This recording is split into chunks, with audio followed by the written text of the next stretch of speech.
Como ser sábio? Terminou como acabou.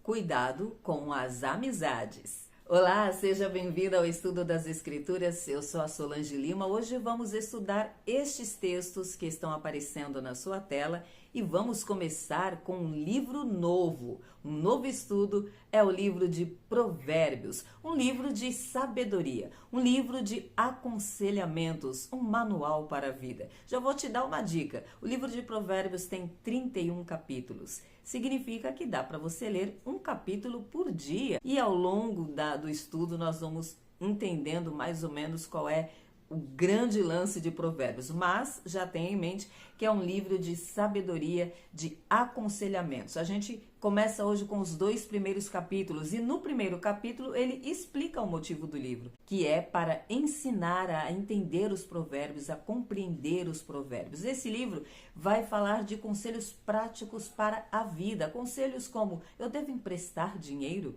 Vai falar sobre adultério, o papel da mãe. É um dos livros que mais fala da importância da mulher como mãe. Tudo isso nós vamos ler e estudar ao longo dos 31 capítulos de Provérbios. Mas nos 2 capítulos de hoje tem um grande destaque para a sabedoria. A sabedoria vem se personificando e também conduzindo ao entendimento de que devemos buscar por sabedoria. Cavar como se cava um tesouro. E por quê? A gente deve priorizar a busca por sabedoria, cultivar o discernimento. Nós devemos também valorizar a integridade, ou seja, fugir dos costumes ruins, e devemos evitar caminhos perigosos. Provérbios também no primeiro capítulo nos aponta para um desejo, um entendimento de estudar as Escrituras e de se atentar às Escrituras. Está aparecendo aí na tela para você os pontos de destaque do capítulo 1 de Provérbios. Então, convido você a continuar por aqui para a gente concluir até o final o estudo desse livro. Para fechar, você deve saber que o temor do Senhor inicia com a sabedoria. É o princípio. O princípio é a sabedoria. Então, se agarre a isso, a esse entendimento, e vamos caminhar junto dentro desse estudo dos 31 capítulos de Provérbios. Salmos. Salmos de número 106, convidando o povo para louvar ao Senhor pela bondade dele. E esse Salmos começa do mesmo jeito que encerrou o salmo anterior, com a palavra aleluia.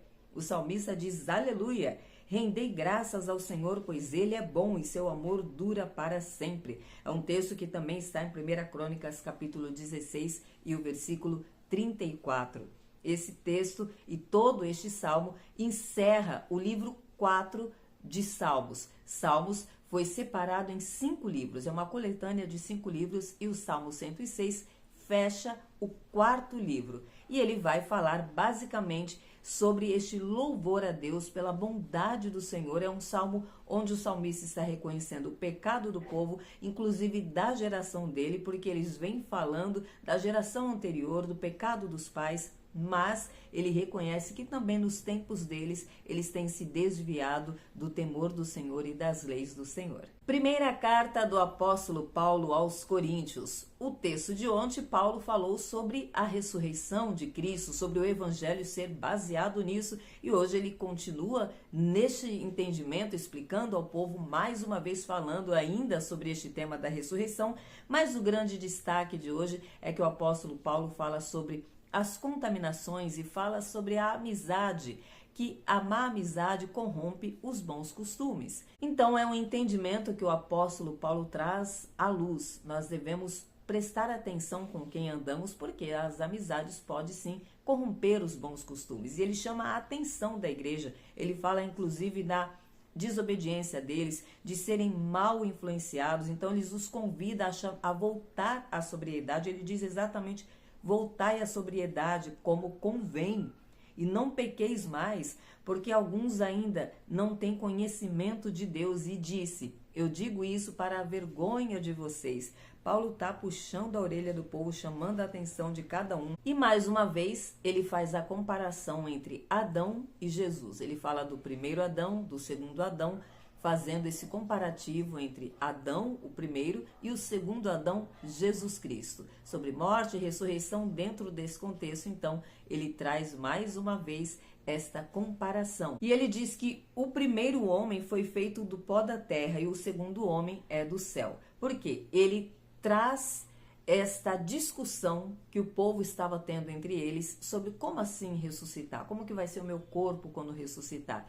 É quando Paulo fala dessa falta de maturidade cristã deles, de não entenderem isso, porque o corpo, quando ressuscitar, vai ser um corpo glorificado. Ele diz que se não acreditarmos na ressurreição, de nada vale. Ele falou, pus a minha vida em risco quantas vezes, e cita os momentos em que ele passou em Éfeso, enfrentou feras, tudo isso por amor ao Evangelho. Ele diz que se não acreditasse na ressurreição, aquilo não teria tido valor algum. E ele compara o corpo terreno, fala dos corpos celestes, do corpo dos animais, do corpo do humano, dizendo que cada um tem um corpo, e então compara também ao corpo espiritual. Ele faz essa comparação dos vários tipos de corpos e então aponta para o corpo espiritual, esse corpo que vai ser ressurreto na vinda de Jesus. Teremos um corpo glorificado. É este o ensinamento que o apóstolo Paulo está trazendo no capítulo de hoje. Te espero aqui amanhã, se Deus disser que sim.